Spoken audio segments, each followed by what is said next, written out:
Consecration ಅಂದ್ರೆ ಪವಿತ್ರೀಕರಣ ಅಂತ. Simple ಆಗಿ ಹೇಳಬೇಕಂದ್ರೆ ಒಬ್ಬಳು ಹುಡುಗಿಯ ಲೈಫ್ ಅಲ್ಲಿ ಚರ್ಚ್, ಫ್ಯಾಮಿಲಿ ಹಾಗೂ ಡೆಮನ್ಗಳು ಹೇಗೆ ಪರಿಣಾಮ ಬೀರ್ತವೆ ಅನ್ನೋದು ಈ ಫಿಲ್ಮ್ನ ಕಾನ್ಸೆಪ್ಟ್. ಶತಮಾನಗಳ ಹಿಂದೆ ನಡೆದ ಘಟನೆಗೂ ಹಾಗೂ ಈಗ ನಡೆಯುತ್ತಾ ಇರುವ ಘಟನೆಗಳಿಗೂ ಈ ಹುಡುಗಿಯ ಸಂಬಂಧ ಘನಘೋರವಾಗಿತ್ತು. ಅದೆಲ್ಲ ಹೇಗೆ, ಏನು ಕಥೆ ಅಂತ ನೋಡುವ ಬನ್ನಿ.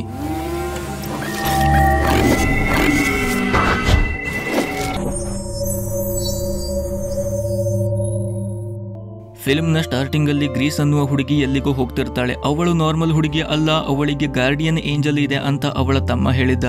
ಅವಳಿಗೆ ಇಂತಹ ಮಾತುಗಳ ಮೇಲೆ ನಂಬಿಕೆ ಇರಲಿಲ್ಲ. ಸ್ಪಿರಿಚುವಲ್ ಲೈಫ್ ಇಂದ ತುಂಬಾ ದೂರದಲ್ಲಿ ಇದ್ದಳು. ತಕ್ಷಣ ಅವಳ ಮುಂದೆ ಗಾಬರಿ ಆಗುವ ಹಾಗೆ ಒಬ್ಬಳು ನನ್ನ ಬಂದು ಗನ್ ಪಾಯಿಂಟ್ ಮಾಡ್ತಾಳೆ. ಇದಾದ ನಂತರ ಸೀನ್ ಶಿಫ್ಟ್ ಆಗುತ್ತೆ. ಸ್ವಲ್ಪ ಹಳೆಯ ದಿನಗಳು. ಪ್ರೊಫೆಷನ್ ಅಲ್ಲಿ ಗ್ರೀಸ್ ಒಬ್ಬಳು ಐ ಡಾಕ್ಟರ್. ಆ ದಿನ ಅವಳ ಹತ್ತಿರ ಹಿರಿಯ ಮಹಿಳೆ ತನ್ನ ಕಣ್ಣಿನ ತಪಾಸಣೆಗೆ ಬಂದಿದ್ದಳು. ಆದರೆ ಆ ಸಮಸ್ಯೆಗೆ ಇವಳ ಹತ್ತಿರ ಔಷಧಿ ಇರಲಿಲ್ಲ. ಹಾಗಾಗಿ ತನ್ನ ಸೀನಿಯರ್ ಡಾಕ್ಟರ್ ಅನ್ನು ರೆಫರ್ ಮಾಡಿ ಆ ಮಹಿಳೆಯನ್ನು ಅಲ್ಲಿಂದ ಕಳಿಸ್ತಾಳೆ. ಹೋಗುವಾಗ ವಿಚಿತ್ರ ಅಂತ ಅನಿಸುವ ಹಾಗೆ ಆ ಮಹಿಳೆಯ ವರ್ತನೆ ಇತ್ತು. ಇದರಿಂದ ಗ್ರೀಸ್ ಚಿಕ್ಕದಾಗಿ ಡಿಸ್ಟರ್ಬ್ ಆಗ್ತಾಳೆ. ಇನ್ನು ಈ ಘಟನೆಯ ನಂತರ ಜಾನ್ ಎಂಬುವ ವ್ಯಕ್ತಿಯನ್ನು ಮೀಟ್ ಆದ ಗ್ರೀಸ್ ಮಾತುಕತೆ ನಡೆಸಿ ಮನೆಗೆ ಹೋಗ್ತಾಳೆ. ರಾತ್ರಿ ಆಗಿತ್ತು. ಇವಳು ಲ್ಯಾಪ್ಟಾಪ್ ಅಲ್ಲಿ ವರ್ಕ್ ಮಾಡ್ತಿದ್ದಳು. ಆಗ ಮನೆಯಲ್ಲಿ ಲೈಟ್ ಫ್ಲಿಕ್ಕರ್ ಆಗಲು ಶುರು ಆಗುತ್ತೆ. ಜೊತೆಗೆ ವಿಯರ್ಡ್ ಆಗಿ ಸದ್ದುಗಳು ಕೇಳಿಸುತ್ತವೆ. ಎದ್ದು ಹೋಗಿ ಪ್ರಾಬ್ಲಮ್ ಏನು ಅಂತ ನೋಡ್ತಾಳೆ. ಮನೆಯಲ್ಲಿ ಇನ್ನೊಬ್ಬರ ಪ್ರೆಸೆನ್ಸ್ ಫೀಲ್ ಆಗುತ್ತೆ, ಆದ್ರೆ ಯಾರು ಕಾಣಲ್ಲ. ಹೀಗೆ ಹುಡುಕುತ್ತಾ ರೂಮ್ಗೆ ಬಂದಾಗ ಅಲ್ಲಿ ಅವಳ ಹಾಗೂ ಅವಳ ತಮ್ಮನ ಫೋಟೋ ಇತ್ತು. ಅದರಲ್ಲಿ ಅವಳ ತಮ್ಮನ ಫೋಟೋ ಮೇಲೆ ರಕ್ತದ ಕಲೆ ಇತ್ತು. ಆಗಲೇ ಮಿರರ್ ಅಲ್ಲಿ ನನ್ನಿರುವುದು ಕಾಣಿಸುತ್ತೆ, ಆದರೆ ಮರುಕ್ಷಣದಲ್ಲಿ ಅದು ಅಲ್ಲಿ ಇಲ್ಲ. ಆಗಲೇ ಅವಳಿಗೊಂದು ಕಾಲ್ ಬರುತ್ತೆ. ಸ್ಕಾಟ್ಲ್ಯಾಂಡ್ ಅಲ್ಲಿ ನಿನ್ನ ತಮ್ಮನ ಸಾವಾಗಿದೆ ಅಂತ ಸುದ್ದಿಯಾಗಿತ್ತು. ಇವಳಿಗೆ ಈ ಸುದ್ದಿ ಕೇಳಿ ತುಂಬಾ ದುಃಖ ಆಗುತ್ತೆ. ಸ್ಕಾಟ್ಲ್ಯಾಂಡ್ಗೆ ಹೊರಡ್ತಾಳೆ. ಅಲ್ಲಿ ಇನ್ವೆಸ್ಟಿಗೇಷನ್ ಆಫೀಸರ್ ಹ್ಯಾರಿಸ್ ನನ್ನು ಮೀಟ್ ಆಗಿ ತಮ್ಮನ ಬಗ್ಗೆ ವಿಚಾರಿಸ್ತಾಳೆ. ನಿನ್ನ ತಮ್ಮನ ಆಟೋಫಿ ನಡೀತಾ ಇದೆ, ಈಗಲೇ ಅವನನ್ನ ಮೀಟ್ ಆಗೋಕೆ ಸಾಧ್ಯ ಇಲ್ಲ ಅಂತ ಹ್ಯಾರಿಸ್ ಹೇಳ್ತಾನೆ. ಇರ್ಲಿ, ಡೆತ್ ಸ್ಪಾಟ್ ಅನ್ನಾದರೂ ನೋಡಿಕೊಂಡು ಬರುವ ಅಂತ ಇಬ್ಬರು ಗಾಡಿ ಹತ್ತಿ ಹೊರಡುತ್ತಾರೆ. ಆಗ ಕೇಸ್ ಬಗ್ಗೆ ಹೇಳಿದ ಹ್ಯಾರಿಸ್, ಮೈಕಲ್ ಅಂದ್ರೆ ಅವಳ ತೀರಿ ಹೋದ ತಮ್ಮ ಸಾಯುವ ಮೊದಲು ರೋಮ್ನಿಂದ ಬಂದ ಫಾದರ್ನ ಕೊಲೆ ಪ್ರಾರ್ಥನಾ ಮಂದಿರದ ಹತ್ತಿರ ಆಗಿತ್ತು. ಅದಾದ ಕೆಲವೇ ಹೊತ್ತಿನ ನಂತರ ಮೈಕಲ್ ಸತ್ತಿದ್ದಾನೆ. ಈಗ ಹ್ಯಾರಿಸ್ಗೆ ಇರುವ ಅನುಮಾನ ಕೂಡ ಅದೇ ಆಗಿತ್ತು. ಮೈಕಲ್ಗೆ ಏನಾದರೂ ತಲೆ ಕೆಟ್ಟು ಫಾದರ್ಗೆ ಒಂದು ಗತಿ ಕಾಣಿಸಿ ತಾನು ಸೂಸೈಡ್ ಮಾಡಿಕೊಂಡನ ಅಂತ. ನಿನ್ನ ತಮ್ಮ ಚರ್ಚ್ಗೆ ಸೇರೋ ಮೊದಲು ಹೇಗಿದ್ದ ಅಂತ ಕೇಳ್ತಾನೆ. ಅದಕ್ಕೆ ಗ್ರೀಸ್, ಮೈಕಲ್ ಜೊತೆ ನಾನು ಸುಮಾರು ವರ್ಷಗಳಿಂದ ಟಚ್ ಅಲ್ಲಿ ಇಲ್ಲ ಅಂತ ಹೇಳಿ ಆ ಕನ್ವರ್ಸೇಷನ್ ಅನ್ನು ಅಲ್ಲಿಗೆ ಮುಗಿಸಿ ಬಿಡ್ತಾಳೆ. ಈಗ ಕಾನ್ವೆಂಟ್ಗೆ ಬಂದ ಇವರಿಬ್ಬರನ್ನು ಮದರ್ ಸುಪೀರಿಯರ್ ವೆಲ್ಕಮ್ ಮಾಡ್ತಾಳೆ. ಅವಳು ಹೇಳೋ ಪ್ರಕಾರ ಮೈಕಲ್ ನನ್ನು ಡೆಮನ್ ಕಂಟ್ರೋಲ್ಗೆ ತಗೊಂಡಿತ್ತು. ಆ ಭೂತವನ್ನು ಬಿಡಿಸಲು ಪ್ರಯತ್ನ ಮಾಡಿದ್ದ ರೋಮ್ನ ಫಾದರ್ ನನ್ನು ಪರಾರಿ ಮಾಡಿಸಿಬಿಟ್ಟಿತ್ತು. ನಂತರ ಈ ಗಂಡು ಪ್ರಾಣಿಯನ್ನು ಅಬೌಂಡೆಡ್ ಜಾಗದಲ್ಲಿ ತಗೊಂಡು ಹೋಗಿ ಕೊಲೆ ಮಾಡಿಬಿಟ್ಟಿದೆ ಅಂತ ಹೇಳ್ತಾಳೆ. ಜೊತೆಗೆ ಅದೇ ರೀತಿ ಕಾನ್ವೆಂಟ್ ನನ್ನ ಮೇಲೂ ತನ್ನ ದಾಳಿ ಮಾಡಿದೆ. ಆ ಸಮಯದಲ್ಲಿ ತನ್ನ ಕಣ್ಣು ಗುಡ್ಡೆಯನ್ನು ಕಿತ್ತು ಹಾಕಿಕೊಂಡು ಬಿಟ್ಟಿದ್ದಾಳೆ. ಮತ್ತೊಂದು ಗುಡ್ಡೆ ತೆಗೆದು ಹಾಕುವಾಗ ಅವಳನ್ನ ಸೇವ್ ಮಾಡಲಾಯಿತು ಅಂತ ಹೇಳ್ತಾಳೆ. ಇದನ್ನ ಕೇಳಿದ ಗ್ರೀಸ್ಗೆ ಇವಳೊಬ್ಬಳು ಪುಂಗಕ್ಕ ಚೆನ್ನಾಗಿ ಪುಂಗ್ತವಳೆ ಅಂತ ಅನ್ಸುತ್ತೆ. ಇದೆಲ್ಲ ವಿಷಯ ದಂಟ್ ಹಿಡಿದು ನಡೆಯೋ ನಿಂಗೆ ಹೇಗೆ ಗೊತ್ತಾಯಿತು ಅಂತ ಕೇಳ್ತಾಳೆ. ಆಗ ಮದರ್ ಸುಪೀರಿಯರ್, ನಾನು ನನ್ನ ದಿವ್ಯ ದೃಷ್ಟಿಯಿಂದ ಕಂಡಿದ್ದೇನೆ, ಅದು ಫುಲ್ HD ಅಲ್ಲಿ ಅಂತ ಹೇಳ್ತಾಳೆ. ಸಾಕ್ಷಿ ಕೊಟ್ರೆ ನಂಬಲ್ಲ ಅಂತದ್ರಲ್ಲಿ ದಿವ್ಯ ದೃಷ್ಟಿ ಪವ್ಯ ದೃಷ್ಟಿ ಅಲ್ಲ, ಯಾರು ನಂಬ್ತಾರೆ ಅಂತ ಗ್ರೀಸ್ ಮುಖ ಸಿಂಡ್ರಿಸಿಕೊಂಡು ಬಿಡ್ತಾಳೆ. ಅದಕ್ಕೆ ಹ್ಯಾರಿಸ್, ನೀನು ಸ್ವಲ್ಪ ದಿನ ಇಲ್ಲೇ ಇರಬೇಕಾಗತ್ತೆ, ಹಾಗಾಗಿ ಈ ಹಿರಿಜೀವದ ಮೇಲೆ ಸಿಟ್ಟು ಮಾಡಿಕೊಳ್ಳಬೇಡ ಅಂತ ಸಮಾಧಾನ ಮಾಡ್ತಾನೆ. ಇದಾದ ನಂತರ ಅವರಿಬ್ಬರು ಮೈಕಲ್ನ ಡೆತ್ ಸ್ಪಾಟ್ಗೆ ಹೋಗ್ತಾರೆ. ಆ ಜಾಗ ಊರ ಹೊರಗೆ ಹಳೆ ಮುರಿದು ಬಿದ್ದಿರುವ ಬಿಲ್ಡಿಂಗ್ ನ ಹತ್ತಿರ ಆಗಿತ್ತು. ಆ ಮೈಕಲ್ ಅಲ್ಲಿಗೆ ಬಂದು ಡೈರೆಕ್ಟ್ ಮುಂದಿರುವ ಪ್ರಪಾತಕ್ಕೆ ಹೈ ಜಂಪ್ ಮಾಡಿ ಸೆಟೆದು ಬಿದ್ದಿದ್ದ. ಇದಾದ ನಂತರ ಡೆಡ್ ಬಾಡಿ ನೋಡುವ ಸಮಯ ಅಂತ ಗ್ರೀಸ್ ಹೋಗ್ತಾಳೆ. ಅಲ್ಲಿ ಬಾಡಿ ಚೆಕ್ ಮಾಡ್ತಾ ಇರುವಾಗ ಹಿಂದೆಯಿಂದ ತಮ್ಮಣ್ಣ ಮಾತನಾಡಿ ಬಿಡ್ತಾನೆ. ಇವಳಿಗೆ ಧಸಕ್ಕಾದರೂ ಸುಧಾರಿಸಿಕೊಂಡು ಅವನು ಏನ್ ಹೇಳ್ತಿದ್ದಾನೆ ಅಂತ ಕೇಳ್ತಾಳೆ. ಆಗ ಮೈಕಲ್, ಈ ಜಾಗ ನಿನಗೆ ಸುರಕ್ಷಿತ ಅಲ್ಲ, ಇಲ್ಲಿಂದ ಹೋಗಿಬಿಡು ಅಂತ ಹೇಳ್ತಾನೆ. ಅಲ್ಲಿಗೆ ಗ್ರೀಸ್ಗೆ ಎಚ್ಚರ ತಪ್ಪಿ ಬಿಡುತ್ತೆ. ಪ್ರಜ್ಞೆ ಬಂದಾಗ ಕಾನ್ವೆಂಟ್ ನ ಬೆಡ್ ಅಲ್ಲಿದ್ದಳು. ಎದುರಿಗೆ ಫಾದರ್ ರೊಮೆರೋ ನಿಂತಿದ್ದ. ಈ ಫಾದರ್ ದೆವ್ವ ಭೂತದ ಸ್ಪೆಷಲಿಸ್ಟ್ ಆಗಿದ್ದಕ್ಕೆ ವ್ಯಾಟಿಕನ್ ನಿಂದ ಇಂಪೋರ್ಟ್ ಮಾಡಿಕೊಳ್ಳಲಾಗಿತ್ತು. ಮತ್ತೊಂದು ವಿಷಯ ಏನಂದ್ರೆ ಈ ಕೇಸ್ ಭಯಂಕರ ಮಿಸ್ಟರಿ ಕೇಸ್ ಆಗಿದ್ದಕ್ಕೆ ಚರ್ಚ್ನ ರೆಪ್ಯುಟೇಷನ್ ಹಾಳಾಗುತ್ತೆ ಅನ್ನೋದು ಮತ್ತೊಂದು ಚಿಂತೆ ಆಗಿತ್ತು. ಬೆಡ್ ಅಲ್ಲಿ ಅಂಗಾತ ಬಿದ್ದಿದ್ದ ಗ್ರೀಸ್ ಡೆಡ್ ಬಾಡಿಯ ಬಗ್ಗೆ ತನಗೆ ಸಿಕ್ಕಿದ ಕ್ಲೂ ಬಗ್ಗೆ ಹೇಳ್ತಾಳೆ. ಅವನು ಸತ್ತಿರುವ ಬಗ್ಗೆ ಎಲ್ಲ ಸುಳ್ಳು ಹೇಳ್ತಿದ್ದಾರೆ, ಯಾಕೆಂದ್ರೆ ಅವನ ಮೈ ಮೇಲೆ ಒಂದು ಚೂರು ಮರಳು ಇಲ್ಲ. ಆಟೋಫಿ ನಡೀತಾ ಇರಬೇಕಾದ್ರೆ ಕ್ಲೀನ್ ಮಾಡಿದರೂ ಕೂದಲಿಗೆ ಸ್ವಲ್ಪ ಆದರೂ ಇರಬೇಕಿತ್ತು ಅಂತ ಹೇಳ್ತಾಳೆ. ಇದೆಲ್ಲ ಕೇಳಿದ ರೋಮೆರೋ, ಇರಲಿ ಅದೆಲ್ಲ ನೋಡೋಣ, ಇನ್ನು ಈ ವಿಷಯವನ್ನು ನಿನ್ನ ಫ್ಯಾಮಿಲಿಗೆ ಇನ್ಫಾರ್ಮ್ ಮಾಡು ಅಂತ ಹೇಳಿದಾಗ, ನಮಗೆ ಮತ್ಯಾರೂ ಇಲ್ಲ, ತಾಯಿ ಸತ್ತು ಹೋಗಿದ್ದಾಳೆ, ತಂದೆ ತಾಯಿಯ ಮರ್ಡರ್ ಕೇಸಲ್ಲಿ ಅಂಧರಾಗಿದ್ದಾನೆ, ಹಾಗಾಗಿ ನಾನೊಬ್ಬಳೆ ಗಟ್ಟಿ ಅಂತ ಹೇಳ್ತಾಳೆ. ಇದಾದ ನಂತರ ರೆಸ್ಟ್ ಮಾಡ್ತಿದ್ದ ಗ್ರೀಸ್ಗೆ ಕನಸು ಬೀಳುತ್ತೆ. 100 ವರ್ಷಗಳ ಹಿಂದಿನ ಸಮಯ ಅದಾಗಿತ್ತು. ಅದರಲ್ಲಿ ಒಬ್ಬಳು ಹುಡುಗಿ ಘೋಸ್ಟ್ ನ ಮಾಸ್ಕ್ ಹಾಕಿದ್ದಳು. ಅಲ್ಲಿ ಯಾವುದೋ ರೀತಿಯ ರಿಚುವಲ್ ನಡೆಯುತ್ತಾ ಇತ್ತು. ಆಗ ಅಲ್ಲಿ ಘನಘೋರ ಅಟ್ಯಾಕ್ ಆಗುತ್ತೆ. ಇಷ್ಟು ಕಂಡು ಎಚ್ಚರವಾದ ಗ್ರೀಸ್ ಸೀದಾ ಮೈಕಲ್ ನ ಡೆತ್ ಸ್ಪಾಟ್ ನೋಡಲು ಹೋಗ್ತಾಳೆ. ಅವಳು ನಿಂತಿದ್ದ ಜಾಗದಿಂದ ಡೆತ್ ಸ್ಪಾಟ್ ಕ್ಲೀನ್ ಆಗಿ ಕಾಣುತ್ತಿತ್ತು. ಆದರೆ ವಿಚಿತ್ರ ಏನಂದ್ರೆ ಒಬ್ಬರಾದ ಮೇಲೊಬ್ಬರಂತೆ ನನ್ಗಳು ಅಲ್ಲಿಂದ ಎಗರಿ ಎಗರಿ ಬಿದ್ದು ಸಾಯ್ತಾ ಇದ್ದರು. ಇದನ್ನು ಕಂಡು ದಂಗು ಬಡಿದ ಗ್ರೀಸ್ಗೆ ಮತ್ತೆ ಪ್ರಜ್ಞೆ ತಪ್ಪತ್ತೆ. ನಂತರ ಎಚ್ಚರವಾದಾಗ ಕಾನ್ವೆಂಟ್ ನಲ್ಲಿ ಇದ್ದಳು. ಡ್ರೆಸ್ ಎಲ್ಲ ಚೇಂಜ್ ಆಗಿತ್ತು. ಅಲ್ಲಿಯ ನನ್ಗಳ ಹಾಗೆಯೇ ಕಾಣ್ತಾ ಇದ್ದಳು. ಎದ್ದು ಹೊರಗೆ ಹೋದರೆ ಎಲ್ಲ ನನ್ಗಳು ಬಟ್ಟಲ್ ತುಂಬಾ ಬೇಳೆ ಸಾರು ಹಾಕಿಕೊಂಡು ತಿಂತಾ ಇದ್ದರು. ಇವಳು ಹೋಗಿ ಮದರ್ ಸುಪೀರಿಯರ್ ಹತ್ತಿರ ಮೈಕಲ್ ಸಾಯುವ ಮೊದಲೇ ಅವನ ಬುರುಡೆ ಬಿಚ್ಚಲಾಗಿತ್ತು ಅಂತ ಹೇಳ್ತಾಳೆ. ಅದಕ್ಕೆ ಸುಪೀರಿಯರ್, ನೋಡಮ್ಮ ನೀನು ಅಪ್ಸೆಟ್ ಆಗಿದ್ದೀಯಾ, ನಿನ್ನ ಮೆದುಳಿಗೆ ರೆಸ್ಟ್ ಬೇಕು ಅಂತ ಹೇಳ್ತಾಳೆ. ಹಾಗಿದ್ರೆ ನನ್ನ ಬಟ್ಟೆಯಲ್ಲಿ ಅಂತ ಕೇಳಿದಾಗ ಅದನ್ನ ವಾಷಿಂಗ್ಗೆ ಕಳಿಸಿದ್ದೇನೆ ಅಂತ ಹೇಳ್ತಾಳೆ. ನಂತರ ಫಾದರ್ ರೊಮೆರೋ ಹಾಗೂ ಗ್ರೀಸ್ ಮೈಕಲ್ ಎಗರಿರುವ ಬಿಲ್ಡಿಂಗ್ ನ ಸ್ಪಾಟ್ಗೆ ಹೋಗ್ತಾರೆ. ಅಲ್ಲಿ ಫಾದರ್ ರೊಮೆರೋ ಆ ಜಾಗದ ಬಗ್ಗೆ ಹೇಳ್ತಾನೆ. 12ನೇ ಶತಮಾನದಲ್ಲಿ ಇಲ್ಲೊಂದು ಚರ್ಚ್ ಇತ್ತು. ಕಾರಣಾಂತರಗಳಿಂದ ಇಲ್ಲಿದ್ದ ಚರ್ಚ್ ಅನ್ನು ಅಲ್ಲಿಗೆ ಸ್ಥಳಾಂತರಿಸಲಾಗಿತ್ತು. ನನ್ನ ಪ್ರಕಾರ ಇಲ್ಲಿದ್ದ ಚರ್ಚ್ ಅಲ್ಲಿ ತುಂಬಾನೇ ಈವಿಲ್ ಫೋರ್ಸ್ ಇತ್ತು ಅಂತ ಅನಿಸುತ್ತೆ. ಇದೇ ಚರ್ಚ್ ನ ಮೆಟೀರಿಯಲ್ ಗಳನ್ನ ಹೊಸ ಚರ್ಚ್ ನ ಪ್ರೇಯರ್ ಹಾಲ್ಗೆ ಬಳಸಿದ್ದಕ್ಕೆ ಅಲ್ಲೂ ಇದೇ ಈವಿಲ್ ಸಮಸ್ಯೆ ಕಾಡ್ತಾ ಇದೆ ಅಂತ ಹೇಳ್ತಾನೆ. ನಂತರ ಅಲ್ಲಿದ್ದ ಕನ್ಫೆಷನ್ ಬ್ರಿಕ್ ಕಾಣಿಸಿ ಈ ಜಾಗದಲ್ಲಿ ನನ್ಗಳು ಕನ್ಫೆಷನ್ ಮಾಡ್ತಿದ್ದರು. ಅದರಲ್ಲಿ ಕೆಟ್ಟ ಮನಸ್ಥಿತಿ ಇರುವ ನನ್ಗಳು ಕನ್ಫೆಷನ್ ಮಾಡಿದ ತಕ್ಷಣವೇ ಒಂದೆರಡು ಸ್ಟೆಪ್ ಹಿಂದೆ ಹಾಕಿ ಪ್ರಪಾತಕ್ಕೆ ಬಿದ್ದು ಸಾಯ್ತಿದ್ದರು ಅಂತ ಹೇಳ್ತಾನೆ. ಈ ಫಾದರ್ ರೊಮೆರೋ ಕೂಡ ಗ್ರೀಸ್ ಹೆಣದ ಬಗ್ಗೆ ಹೇಳಿದ ವಿಷಯದ ಬಗ್ಗೆ ಕ್ಲಾರಿಫಿಕೇಶನ್ ಕೊಡ್ತಾನೆ. ಅಂದ್ರೆ ಮೈಕಲ್ ನ ಹೆಣವನ್ನು ಆಟೋಫಿಗಿಂತ ಮೊದಲು ತೊಳೆದು ಇಡಲಾಗಿತ್ತು. ಇದಾದ ನಂತರ ಇಬ್ಬರು ಕಾನ್ವೆಂಟ್ ಗೆ ಬರ್ತಾರೆ. ಅಲ್ಲಿ ಮೈಕಲ್ ನ ಬಿಲಾಂಗಿಂಗ್ಸ್ ಗಳನ್ನ ಫಾದರ್ ಗ್ರೀಸ್ ಗೆ ಕೊಡ್ತಾನೆ. ಅದರಲ್ಲಿ ಮೈಕಲ್ ನ ಜರ್ನಲ್ ಇತ್ತು. ಅದರಲ್ಲಿ ಬರೆದಿರುವ ಪ್ರಕಾರ ಈ ಗ್ರೀಸ್ ಅಡಾಪ್ಟೆಡ್ ಆಗಿದ್ದಳು. ಹಾಗೆಯೇ ಅವಳಿಗೆ ಒಂದಷ್ಟು ವಿಷನ್ಗಳು ಕಾಣಿಸ್ತಿದ್ದವು. ಅದು ಅವಳಿಗೆ ಬಿಟ್ಟರೆ ಮತ್ಯಾವ ನಾರ್ಮಲ್ ಮನುಷ್ಯರಿಗೂ ಕಾಣ್ತಾ ಇರಲಿಲ್ಲ. ಈಗ ಸಣ್ಣ ಫ್ಲಾಶ್ ಬ್ಯಾಕ್ ಕಾಣಿಸಲಾಗತ್ತೆ. ಅದರಲ್ಲಿ ಗ್ರೀಸ್ ನ ಅಡಾಪ್ಟೆಡ್ ತಂದೆ ಶಿಪ್ ನ ಜೊತೆ ಮುಳುಗಿ ಹೋಗಿದ್ದಾರೆ ಅಂತ ಸುದ್ದಿ ಬರುತ್ತೆ. ಇನ್ನು ಪ್ರೆಸೆಂಟ್ ಅಲ್ಲಿ ಗ್ರೀಸ್ಗೆ ಯಾವುದೋ ತನ್ನ ರೂಮಿಂದ ಹೋದಂತೆ ಮಿರರ್ ಅಲ್ಲಿ ಕಾಣಿಸುತ್ತೆ. ಎದ್ದು ನೋಡ್ತಾಳೆ. ನೋಡಿದ್ರೆ ಡೋರ್ ಹಾಕಿತ್ತು. ಡೋರ್ ತೆಗೆದು ಹೊರಗೆ ಬಂದು ನೋಡಿದರೂ ಯಾರೂ ಇಲ್ಲ. ಇನ್ನು ಮದರ್ ಸುಪೀರಿಯರ್ ಒಂದೆರಡು ನನ್ಗಳನ್ನ ಇಟ್ಟುಕೊಂಡು ನಿಂತಿದ್ದಳು. ಅಲ್ಲಿಗೆ ಫಾದರ್ ರೊಮೆರೋ ಬರ್ತಾನೆ. ಈ ಸುಪೀರಿಯರ್ ಅಮ್ಮ ಇನ್ವೆಸ್ಟಿಗೇಟರ್ಸ್ಗೆ ಡೆಮನ್ ಕಥೆ ಹೇಳಿದ್ದು ರೊಮೆರೋಗೆ ಇಷ್ಟ ಆಗಿರಲ್ಲ. ಇನ್ನು ಮದರ್ ಸುಪೀರಿಯರ್ಗೆ ಮೈಕಲ್ ನ ಜರ್ನಲ್ ಅನ್ನು ಗ್ರೀಸ್ಗೆ ಕೊಟ್ಟಿದ್ದು ಸರಿ ಕಾಣಲಿಲ್ಲವಾಗಿತ್ತು. ಅದಕ್ಕೆ ಫಾದರ್ ರೊಮೆರೋ, ಅದಕ್ಕೆಲ್ಲ ಜವಾಬ್ದಾರಿ ನಾನೇ, ಏನಾದರೂ ನಾನು ಕಂಟ್ರೋಲ್ ಮಾಡ್ತೇನೆ ಅಂತ ಹೇಳ್ತಾನೆ. ಆದರೆ ಮದರ್ ಸುಪೀರಿಯರ್ ಅವಳ ಶಕ್ತಿಯನ್ನ ಹೀಗೆ ನೆಗ್ಲೆಕ್ಟ್ ಮಾಡುವುದು ಸರಿಯಲ್ಲ ಅಂತ ಹೇಳ್ತಾಳೆ. ಆಗ ಅಲ್ಲಿದ್ದವರಿಗೂ ಕೂಡ ಮತ್ತೇನೋ ಅಲ್ಲಿ ಇರುವಂತೆ ಫೀಲ್ ಆಗತ್ತೆ. ಇನ್ನು ರೂಮಲ್ಲಿ ಜರ್ನಲ್ ಅನ್ನು ಓದ್ತಿದ್ದ ಗ್ರೀಸ್ಗೆ ಹಳೆಯ ವಿಷಯ ಒಂದೊಂದಾಗಿ ತಿಳಿಯುತ್ತೆ. ತಂದೆಯ ಶಿಪ್ ಮುಳುಗಿದ ರಾತ್ರಿ ಪರಿವಾರದ ಸುರಕ್ಷತೆಗಾಗಿ ಗ್ರೀಸ್ ಪ್ರೇಯರ್ ಮಾಡ್ತಿದ್ದಳು. ಅದಕ್ಕೆ ಪ್ರತಿಫಲವಾಗಿ ತಂದೆ ಜೀವಂತವಾಗಿ ಬಂದಿದ್ದ. ಆದರೆ ಇಲ್ಲೊಂದು ಟ್ವಿಸ್ಟ್ ಇತ್ತು. ಅವಳ ಪ್ರೇಯರ್ ಕೇಳಿಸಿಕೊಂಡದ್ದು ದೇವರಲ್ಲ, ಬದಲಿಗೆ ದೆವ್ವವಾಗಿತ್ತು. ಈಗ ನನ್ನ ಮೆಗ್ ಅನ್ನುವವಳು ಒಬ್ಬಳೇ ನಿರ್ಜನ ಜಾಗಕ್ಕೆ ಹೋಗಿದ್ದಳು. ಅಲ್ಲಿ ತನ್ನ 2 ಕೈಗಳ ನರಗಳನ್ನು ಕತ್ತರಿಸಿಕೊಂಡು ಸೂಸೈಡ್ ಮಾಡಿಕೊಳ್ತಾ ಇದ್ದಳು. ಆದರೆ ಇಲ್ಲಿ ಗಾಬರಿ ಆಗುವಂತದ್ದು ಏನೂ ಇರಲಿಲ್ಲ. ಯಾಕೆಂದ್ರೆ ಅದು ಗ್ರೀಸ್ಗೆ ಕಂಡ ವಿಷನ್ ಆಗಿತ್ತು. ನನ್ನ ಮೆಗ್ ಸದೃಢವಾಗಿ ಇದ್ದಳು. ಇನ್ನು ಇದೇ ಸಮಸ್ಯೆಯನ್ನು ತನ್ನ ಫ್ರೆಂಡ್ ಜಾನ್ ಹತ್ತಿರ ಗ್ರೀಸ್ ಹೇಳಿಕೊಳ್ತಾಳೆ. ಅದಕ್ಕೆ ಅವರೆಲ್ಲ ಬೇಡ, ತಾನೇ ನಿನಗೊಂದು ಗತಿ ಕಾಣಿಸ್ತೇನೆ ಅಂತ ಮದರ್ ಸುಪೀರಿಯರ್ ಗ್ರೀಸ್ ಹತ್ತಿರ ಹೇಳ್ತಾಳೆ. ಆದರೆ ಈ ಮದರ್ ಸುಪೀರಿಯರ್ ಮತ್ತೇನಾದರೂ ದೆವ್ವಭೂತದ ಕತೆ ಹೇಳ್ತಾಳೆ ಅಂತ ಗ್ರೀಸ್ ಮದರ್ ಸುಪೀರಿಯರ್ ಮೇಲೆ ಚಿಟಿಪಿಟಿ ಆಗಿ ಬಿಡ್ತಾಳೆ. ಇನ್ನು investigation officer Harris mother superior ಅನ್ನು ಮುಂದೆ ಕೂರಿಸಿಕೊಂಡು ಕಥೆ ಹೇಳ್ತಿದ್ದ. ಅವನಿಗೆ ಮೈಕಲ್ ನ ಡೆಡ್ ಬಾಡಿಯನ್ನು ತೊಳೆದು ಇಟ್ಟಿದ್ದಕ್ಕೆ ಈ ಯಮ್ಮನ ಮೇಲೆ ಅನುಮಾನ ಬಂದಿತ್ತು. ಯಾಕೆ ಅಂತ ಕೇಳಿದಾಗ ದೇವರ ಹತ್ತಿರ ಹೋಗ್ತಿದ್ದವನು ಕೆಸರು ಮೈಯಲ್ಲಿ ಹೋದರೆ ಚೆನ್ನಾಗಿರಲ್ಲ, ಅದಕ್ಕೆ ಅವನನ್ನ ಫ್ರೆಶ್ ಆಗಿ ತೊಳೆದಿಟ್ಟು ದೇವರಿಗೆ ಅರ್ಪಿಸಿದ್ದೇವೆ ಅಂತ ಕಾರಣ ಕೊಡ್ತಾಳೆ. ಜೊತೆಗೆ ಇದರಲ್ಲಿ ಯಾರದು ಏನು ತಪ್ಪಿಲ್ಲ, ಎಲ್ಲದಕ್ಕೂ ಕಾರಣ ಮೈಕಲ್ ನನ್ನು ಕಂಟ್ರೋಲ್ಗೆ ತಗೊಂಡ ಡೆಮನ್ ಅಂತ ಹೇಳ್ತಾಳೆ. ಈಗ ಹ್ಯಾರಿಸ್ಗೆ ಮಂಡೆ ಬಿಸಿ ಆಯ್ತು. ಅವನಿಗೆ ಇಂತಹ ಪೊಸೆಷನ್, ಡೆಮನ್ ಅಂತ ವಿಷಯಗಳ ಬಗ್ಗೆ ಒಂದು ಚೂರು ನಂಬಿಕೆ ಇರಲಿಲ್ಲ. ಜೊತೆಗೆ ಮರ್ಡರ್ ಆಗಿರುವ ರೀತಿ ಅವನಿಗೆ ಇದ್ಯಾವುದಕ್ಕೂ ಲಿಂಕ್ ಮಾಡ್ತಾ ಇರ್ಲಿಲ್ಲ. ಹಾಗಾಗಿ ಮದರ್ ಆಗಿದ್ದರೂ ಗ್ರ್ಯಾಂಡ್ ಮದರ್ ತರ ಕಥೆ ಹೇಳ್ತೀರಾ ಅಂತ ಅವಳಿಗೆ ಇಂಡೈರೆಕ್ಟ್ ಆಗಿ ಬೈದು ಬಿಡ್ತಾನೆ. ಇನ್ನು ಫಾದರ್ ರೊಮೆರೋ ಗ್ರೀಸ್ಗಳನ್ನು ಮೀಟ್ ಆಗಿ ಜರ್ನಲ್ ಬಗ್ಗೆ ವಿಚಾರಿಸ್ತಾನೆ. ಆ ಜರ್ನಲ್ ಅನ್ನು ತಾಯಿಯ ಸಾವಿನ ನಂತರ ಬರೆಯಲು ಶುರು ಮಾಡಿದ್ದು. ಅದರಲ್ಲಿ ಬರೆದಿರುವುದು ಯಾರಿಗೂ ಗೊತ್ತಾಗದಂತೆ ಆ ಜರ್ನಲ್ಗೆ ಕೋಡ್ ಲ್ಯಾಂಗ್ವೇಜ್ ಬಳಸಲಾಗಿತ್ತು. ಹಾಗಾಗಿ ಅದನ್ನ ಮೈಕಲ್ ನನ್ನು ಬಿಟ್ಟರೆ ಗ್ರೀಸ್ ಮಾತ್ರ ಓದಲು ಕ್ಯಾಪೇಬಲ್ ಆಗಿದ್ದಳು. ಈಗ ನಿಮಗೆ ಗೊತ್ತಾಗಿರಬಹುದು ಮದರ್ ಸುಪೀರಿಯರ್ ಬೇಡ ಅಂದ್ರು ಫಾದರ್ ರೊಮೆರೋ ಯಾಕೆ ಗ್ರೀಸ್ಗೆ ಅದನ್ನ ಕೊಟ್ಟಿದ್ದು ಅಂತ. ಇನ್ನು ಮತ್ತೊಂದು ಫ್ಲಾಶ್ ಬ್ಯಾಕ್ ನೋಡಿಕೊಂಡು ಬರುವ. ಮೈಕಲ್ ತನ್ನ ಜರ್ನಲ್ ಅಲ್ಲಿ ಮತ್ತೊಂದು ಮುಖ್ಯ ಘಟನೆಯನ್ನು ಬರೆದು ಇಟ್ಟಿದ್ದ. ಸಾಕು ತಂದೆ ಏನೋ ಮನೆಗೆ ಬಂದಿದ್ದ, ಅವನ ಜೊತೆಗೆ ಡಾರ್ಕ್ನೆಸ್ ಅನ್ನು ತಂದಿದ್ದ. ಅಂದ್ರೆ ಮೊದಲಿಗೆ ಇದ್ದ ಸಾತ್ವಿಕ ದೈವ್ಯಭಕ್ತ ತಂದೆಯೇ ಬೇರೆ, ಶಿಪ್ ಇನ್ಸಿಡೆಂಟ್ ಆದ ಮೇಲೆ ಮನೆಗೆ ಸುರಕ್ಷಿತವಾಗಿ ತಲುಪಿದ ತಂದೆಯೇ ಬೇರೆ. ಅವನನ್ನು ಈವಿಲ್ ಕಂಟ್ರೋಲ್ ಮಾಡ್ತಾ ಇತ್ತು. ತಾಯಿ ಹಾಗೂ ಮಕ್ಕಳನ್ನು ಪಂಜರದಲ್ಲಿ ತುಂಬಿ ಇಡ್ತಿದ್ದ. ಇದೇ ಟೈಮಲ್ಲಿ ತಾಯಿ ಮಕ್ಕಳಿಗೆ ಸುಸ್ಸು ಬರುತ್ತೆ ಅಂತ ಹೇಳಿ ಅಲ್ಲಿಂದ ಮಕ್ಕಳ ಜೊತೆ ಎಸ್ಕೇಪ್ ಆಗಲು ನೋಡ್ತಾಳೆ. ಅದು ಗೊತ್ತಾದ ತಂದೆ ತಾಯಿಯನ್ನು ಟ್ರ್ಯಾಪ್ ಮಾಡಿ ಕೊಂದು ಬಿಡ್ತಾನೆ. ನಂತರ ಗ್ರೀಸ್ಗಳನ್ನು ಕೊಲ್ಲುವ ಅಂತ ಪ್ರಯತ್ನ ಮಾಡ್ತಾನೆ, ಆದರೆ ಅದು ಸಾಧ್ಯವಾಗಲ್ಲ. ಇದಾದ ನಂತರ ಕೊಲೆ ಕೇಸಲ್ಲಿ ತಂದೆ ಅಂಧರಾಗಿ ಬಿಡ್ತಾನೆ. ಹಾಗಾಗಿ ತಂದೆ ತಾಯಿ ಕಳೆದುಕೊಂಡ ಮಕ್ಕಳು ಅನಾಥರಾಗಿ ಬಿಡ್ತಾರೆ.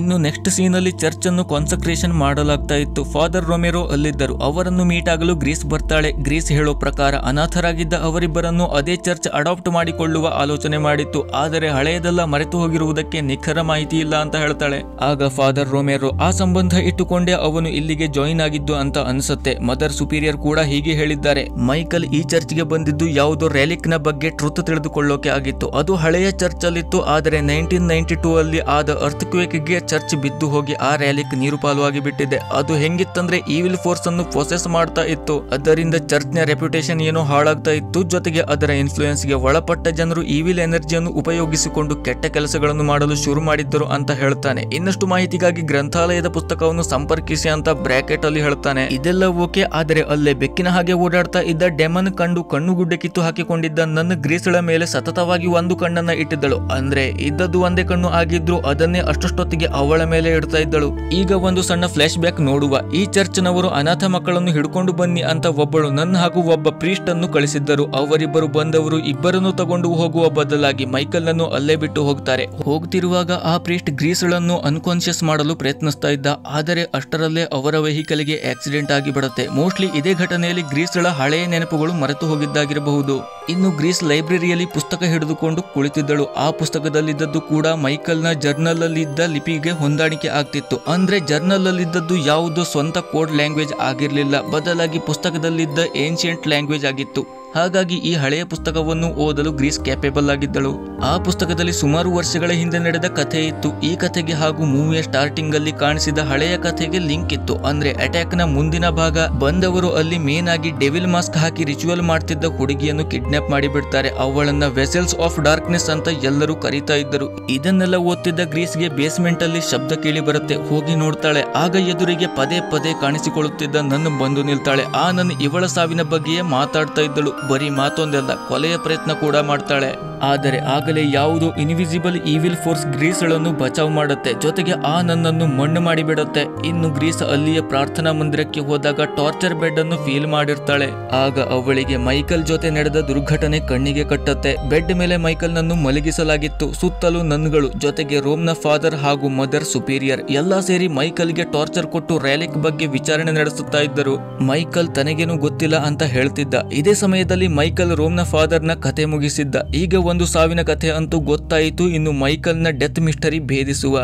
ಇದಾದ ನಂತರ ಹ್ಯಾರಿಸ್ ಗ್ರೀಸ್ಗಳನ್ನು ತನಿಖೆಗೆ ಅಂತ ಕರೆಸಿಕೊಂಡಿದ್ದ. ಅಲ್ಲಿ ಗ್ರೀಸ್ ತನ್ನ ಬುಡಕ್ಕೆ ಕೈ ಹಾಕಲು ಬಂದು ಸತ್ತು ಹೋದ ನನ್ನ ಬಗ್ಗೆ ಹೇಳ್ತಾಳೆ. ನಂತರ ಮೈಕಲ್ ನನ್ನು ಬಳಸಿಕೊಂಡು ರ್ಯಾಲಿಕ್ ಅನ್ನು ವಶಪಡಿಸಿಕೊಳ್ಳುವ ಆಲೋಚನೆ ಮಾಡಿದ್ದರು. ಆದರೆ ಅವನ ಸಾವಾಗಿ ಕೆಲಸ ಅರ್ಧಕ್ಕೆ ನಿಂತು ಹೋಯಿತು. ಈಗ ಅವನ ಸ್ಕಿಲ್ಗಳು ಇರುವ ತನ್ನನ್ನು ಇಟ್ಟುಕೊಂಡು ರ್ಯಾಲಿಕ್ ಪಡೆಯುವ ಕುತಂತ್ರ ನಡೆಯುತ್ತಾ ಇದೆ ಅಂತ ಹೇಳ್ತಾಳೆ. ಮುಂದೆ ಕೂತಿದ್ದ ಹ್ಯಾರಿಸ್ಗೆ ಇವಳ ಮೇಲೂ ಸಿಟ್ಟು.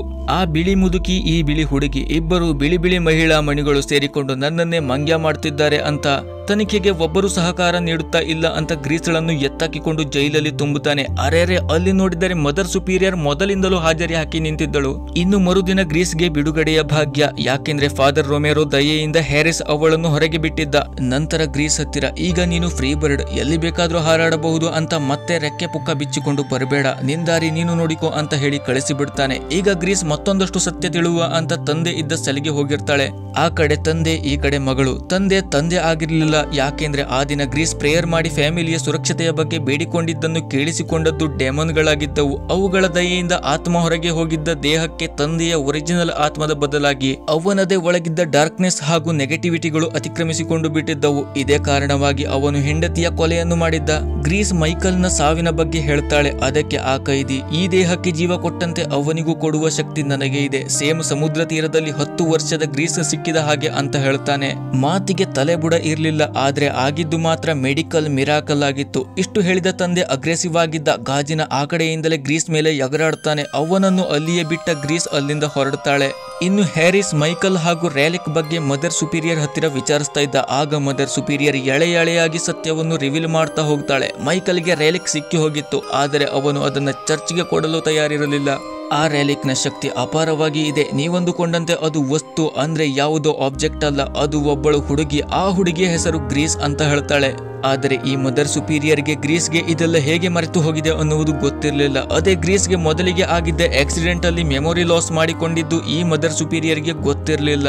ಈಗ ಗ್ರೀಸ್ ಪ್ರಾರ್ಥನಾ ಮಂದಿರಕ್ಕೆ ಬಂದಿರ್ತಾಳೆ. ಅಲ್ಲೆಲ್ಲ ಕಾನ್ಸಕ್ರೇಷನ್ ನಡೆಯುತ್ತಾ ಇತ್ತು. ಮುಂದೆ ನಡೆದು ಗಾರ್ಡನ್ಗೆ ಬಂದಾಗ ಅಲ್ಲಿದ್ದವಳು ನನ್ನ ಮೆಗ್.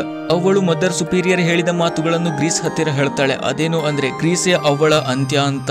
ಆಗ ಅಲ್ಲಿಗೆ ಡೆಮನ್ ಕಂಡು ಕಣ್ಣುಗುಡ್ಡೆ ಕಿತ್ತುಕೊಂಡಿರುವ ನನ್ನ ಕೂಡ ಬರ್ತಾಳೆ. ಅವಳು ಸ್ವಲ್ಪ ರೊಚ್ಚಿಗೆದ್ದಿದ್ದಳು. ಕೈ ಎತ್ತಿ ತಲೆ ಮೇಲೆ ಕುಟ್ಟಿ ಬಿಡುವ ಅಂತ ಬರ್ತಾಳೆ. ಆದರೆ ಅಲ್ಲಿ ಆದ ಸೀನೆ ಬೇರೆ. ಮತ್ತೆ ಗ್ರೀಸ್ಳ ಇನ್ವಿಸಿಬಲ್ ಪವರ್ ಬಂದು ಒಕ್ಕಣ್ಣು ನನ್ನಳ ಕೈ ಮಣಿಕಟ್ಟನ್ನ ಮುರಿದು ಬಿಡ್ತಾಳೆ. ಇದರಿಂದ ವಿಚಲಿತ ಆದ ಮೆಗ್ ತನ್ನ ಅಂತ್ಯ ಕೂಡ ಇಲ್ಲೇ ಆಗತ್ತೆ ಅಂತ ಹೆದರಿ ಅಲ್ಲಿಂದ ಓಡಿ ಹೋಗ್ತಾಳೆ.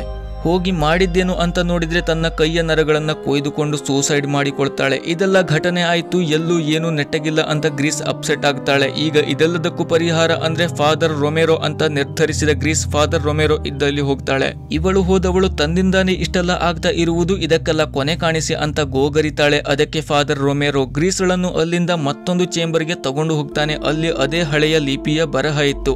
ಇಲ್ಲಿಂದ ಈ ಫಿಲ್ಮ್ನ ಮೆಗಾ ಮಿಸ್ಟರಿ ರಿವೀಲ್ ಆಗ್ತಾ ಹೋಗುತ್ತೆ. ವರ್ಷಗಳ ಹಿಂದೆ ನೈಟ್ಸ್ಗಳು ಹಿಡಿದು ತಂದ ಹುಡುಗಿಯನ್ನು ಪಂಜರದಲ್ಲಿ ತುಂಬಿ ಹಳೆಯ ಚರ್ಚ್ ಅಲ್ಲಿ ಇಡಲಾಗಿತ್ತು. ಅರ್ಥ್ ಕ್ವೇಕ್ ಅಲ್ಲಿ ಚರ್ಚ್ ಬಿದ್ದು ಹೋಗುತ್ತೆ. ಸಮುದ್ರ ತೀರದಲ್ಲಿ ಇದ್ದ ಕಾರಣ ಆಲ್ಮೋಸ್ಟ್ ಎಲ್ಲ ನೀರು ಪಾಲು ಆಗುತ್ತೆ. ಆ ಪಂಜರದ ಪಕ್ಷಿ ಕೂಡ ಸಮುದ್ರದಲ್ಲಿ ತೇಲು ಹೋಗ್ತಾಳೆ. ಅವಳನ್ನ ಒಬ್ಬ ದೊಡ್ಡ ಮನುಷ್ಯ ಅಡಾಪ್ಟ್ ಮಾಡಿಕೊಂಡಿದ್ದ. ಹಾಗೂ ಅವಳು ಮತ್ಯಾರು ಅಲ್ಲ, ಇದೇ ಗ್ರೀಸ್.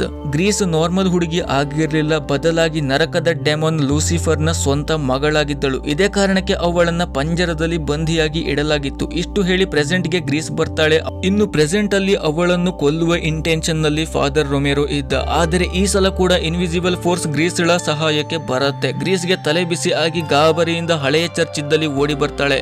ಹ್ಯಾರಿಸ್ ಕೂಡ ಅಲ್ಲಿಗೆ ಬಂದು ತಲುಪಿದ್ದ. ಆದರೆ ಗ್ರೀಸ್ ಹಿಂದೆ ಮುಂದೆ ನೋಡದೆ ನೀರಿಗೆ ಹಾರಿ ಬಿಡ್ತಾಳೆ. ಆಗ ಅವಳಿಗೆ ವಿಷನ್ ನಲ್ಲಿ ಕೆಲವೊಂದು ವಿಷಯಗಳು ಕಾಣಿಸುತ್ತವೆ. ಸ್ಟಾರ್ಟಿಂಗ್ ಅಲ್ಲಿ ಮನೆಯಲ್ಲಿ ಬೇರೊಬ್ಬರ ಪ್ರೆಸೆನ್ಸ್ ಫೀಲ್ ಆಗಿರುವುದು ಬೇರೆ ಯಾರು ಬಂದಿರುವುದಕ್ಕೆ ಅಲ್ಲ, ಬದಲಾಗಿ ಅದು ಗ್ರೀಸ್ಳ ಸ್ವಂತ ಈವಿಲ್ ಫೋರ್ಸ್ ಆಗಿತ್ತು. ಅಡಾಪ್ಟೆಡ್ ತಂದೆ ಕೊಲ್ಲಲು ಬಂದಾಗಲೂ ಇದೇ ಫೋರ್ಸ್ ಅವಳನ್ನ ಕಾಪಾಡಿತ್ತು. ಇದಕ್ಕೆಲ್ಲ ಸಿಂಪಲ್ ಕಾರಣ ಅವಳ ನಿಜವಾದ ತಂದೆ ಲೂಸಿಫರ್ ಆಗಿದ್ದ. ತಂದೆ ಡೆಮನ್ ಆಗಿದ್ದಕ್ಕೆ ಮಗಳಿಗೂ ಅವನ ಡೆಮೋನಿಕ್ ಶಕ್ತಿ ಬಂದಿತ್ತು. ಅಡಾಪ್ಟೆಡ್ ತಂದೆಗೆ ಜೀವ ಕೊಟ್ಟಿದ್ದು ಕೂಡ ಇದೇ ಲೂಸಿಫರ್ ಆಗಿದ್ದ. ಸ್ವಂತ ಮಗಳೇ ಕೇಳಿಕೊಂಡಾಗ ತಂದೆಗೆ ಇಲ್ಲ ಅನ್ನೋಕೆ ಆಗಲ್ಲ. ಆದರೆ ಡೆಮನ್ ನ ವರದಾನ ಆಗಿದ್ದಕ್ಕೆ ನೆಗೆಟಿವ್ ಎನರ್ಜಿ ಆ ವ್ಯಕ್ತಿಯಲ್ಲಿ ತುಂಬಿ ಹೋಗಿತ್ತು. ಇನ್ನು ಚರ್ಚ್ಗೆ ಗ್ರೀಸ್ ಬಂದ ನಂತರ ಕೆಲವೊಂದು ವಿಚಿತ್ರ ಘಟನೆಗಳು, ಅಂದ್ರೆ ಸಮಯದಲ್ಲಿ ಹೆಚ್ಚು ಕಡಿಮೆ ಆಗಿ ಟೈಮ್ ಟ್ರಾವೆಲ್ ಆದಂತೆ ಅನಿಸ್ತಾ ಇತ್ತು. ಅದೇನು ಟೈಮ್ ಟ್ರಾವೆಲ್ ಆಗಿರ್ಲಿಲ್ಲ, ಬದಲಾಗಿ ಮನುಷ್ಯರ ಸಮಯಕ್ಕೂ ಹಾಗೂ ಡೆಮನ್ಗಳ ಸಮಯಕ್ಕೂ ವ್ಯತ್ಯಾಸ ಇತ್ತು. ಗ್ರೀಸ್ಗಳ ಟೈಮ್ ಡೆಮನ್ಗಳ ಟೈಮ್ ಆಗಿತ್ತು, ಬಾಕಿ ಉಳಿದವರದ್ದು ಮನುಷ್ಯರ ಟೈಮ್ ಆಗಿತ್ತು. ಡೆಮನ್ಗಳ ಟೈಮ್ ನಿಧಾನಕ್ಕೆ ಕಳೆದರೆ ಮನುಷ್ಯರ ಟೈಮ್ ನಾರ್ಮಲ್ ಆಗಿ ಕಳೆಯುತ್ತಾ ಇತ್ತು.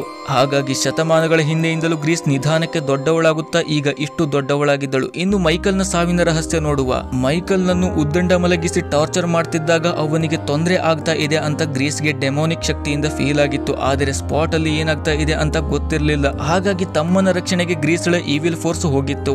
ಅಲ್ಲಿ ಮೇನ್ ಆಗಿದ್ದ ಫಾದರ್ನ ಕಥೆ ಮುಗಿಸಿತ್ತು. ತನಗೆ ಸಹಾಯ ಮಾಡಿದ್ದು ತಂಗಿ, ಅವಳದು ಮನುಷ್ಯ ಜನ್ಮ ಅಲ್ಲ ಅಂತ ಮೈಕಲ್ಗೆ ಗೊತ್ತಿತ್ತು. ಫಾದರ್ನ ಸಾವಿಗೆ ತನ್ನ ಸಹೋದರಿಯ ಈವಿಲ್ ಫೋರ್ಸ್ ಕಾರಣ ಅಂತ ಚರ್ಚ್ಗೆ ಗೊತ್ತಾದರೆ ಅವಳನ್ನ ಜೀವಂತ ಉಳಿಸಲ್ಲ. ಹಾಗಾಗಿ ಆ ರಹಸ್ಯ ಗೊತ್ತಿರುವ ತಾನು ಸತ್ತು ಆ ರಹಸ್ಯವನ್ನು ಮಣ್ಣಲ್ಲಿ ಮಣ್ಣು ಮಾಡಿಬಿಡುವ ಅಂತ ಯೋಚಿಸಿ ಮೈಕಲ್ ಸೂಸೈಡ್ ಮಾಡಿಕೊಂಡಿದ್ದ. ಇನ್ನು ಹ್ಯಾರಿಸ್ಗೆ ಗ್ರೀಸ್ ಕಥೆ ಏನಾಯ್ತು ಅನ್ನೋದೇ ಚಿಂತೆ ಆಗಿತ್ತು. ನೀರಲ್ಲಿ ಬಿದ್ದವಳು ಸಿಗದಿದ್ದಕ್ಕೆ ಸತ್ತೇ ಹೋದಳು ಅಂತ ಅವನು ನಿರ್ಧರಿಸಿ ಬಿಟ್ಟಿದ್ದ. ಇದೇ ವಿಚಾರವಾಗಿ ಮದರ್ ಸುಪೀರಿಯರ್ ಹತ್ತಿರ ಕೇಳಿದಾಗ ಅವಳು ಸಾಯುವವಳಲ್ಲ, ಅವಳಲ್ಲಿ ಎಂತಹ ಸಂದರ್ಭದಲ್ಲಿಯೂ ಕಾಪಾಡುವಂತಹ ಶಕ್ತಿ ಇದೆ. ಅದೇನಾದ್ರೂ ಹೆಚ್ಚಾದರೆ ಇಡೀ ಪ್ರಪಂಚಕ್ಕೆ ತೊಂದರೆ ಅಂತ ಹೇಳ್ತಾಳೆ. ಅವಳು ಹೇಳಿದ ಹಾಗೆ ಗ್ರೀಸ್ ಸತ್ತಿರ್ಲಿಲ್ಲ, ಜಾನ್ ನನ್ನು ಮೀಟ್ ಆಗಿದ್ದಳು. ಅವನು ಹೇಳೋ ಪ್ರಕಾರ ಸ್ಟಾರ್ಟಿಂಗ್ ಅಲ್ಲಿ ಗ್ರೀಸ್ ಕಳಿಸಿದ್ದ ಪೇಷಂಟ್ ಗೆ ಕಣ್ಣು ನೆಟ್ಟಗಾಗಿತ್ತು, ಯಾವುದೇ ಟ್ರೀಟ್ಮೆಂಟ್ ಅಗತ್ಯ ಇರ್ಲಿಲ್ಲ. ಅಂದ್ರೆ ಆ ಸಮಯಕ್ಕೆ ಗ್ರೀಸ್ಳ ಈವಿಲ್ ಫೋರ್ಸ್ ಬೇರೆಯವರ ಸಹಾಯ ಮಾಡಿತ್ತು. ಇನ್ನು ಅಲ್ಲಿಂದ ಹೋಗ್ತಿದ್ದ ಗ್ರೀಸ್ಗೆ ಮದರ್ ಸುಪೀರಿಯರ್ ಎದುರಾಗ್ತಾಳೆ. ಇದು ಮೂವಿಯ ಸ್ಟಾರ್ಟಿಂಗ್ ಸೀನ್. ಗನ್ ಹಿಡಿದು ಕೊಂದು ಬಿಡುವ ಅಂತ ನಿಂತಿದ್ದ ಮದರ್ ಸುಪೀರಿಯರ್ ಮೇಲೆ ಕಾರು ಹತ್ತಿ ಅಲ್ಲಿಗೆ ಅವಳ ಕಥೆಯನ್ನು ಮುಗಿಸಿಬಿಡುತ್ತೆ. ಇದು ಕೂಡ ಈವಿಲ್ ಫೋರ್ಸ್ ಕೆಲಸ ಆಗಿತ್ತು. ಟೋಟಲ್ ಆಗಿ ಹೇಳಬೇಕೆಂದ್ರೆ ಗ್ರೀಸ್ಳ ಒಳಗೆ ಡಾರ್ಕ್ನೆಸ್ ಹಾಗೂ ನೆಗೆಟಿವಿಟಿ ಕಡಿಮೆ ಇದ್ದಷ್ಟು ದಿನ ಈ ಈವಿಲ್ ಫೋರ್ಸ್ ಒಳ್ಳೆಯ ಕೆಲಸ ಮಾಡುತ್ತೆ. ಅದೇ ಗ್ರೀಸ್ಳ ಗುಣ ಬದಲಾದರೆ ಇಡೀ ಪ್ರಪಂಚವೇ ಬದಲಾಗುತ್ತೆ.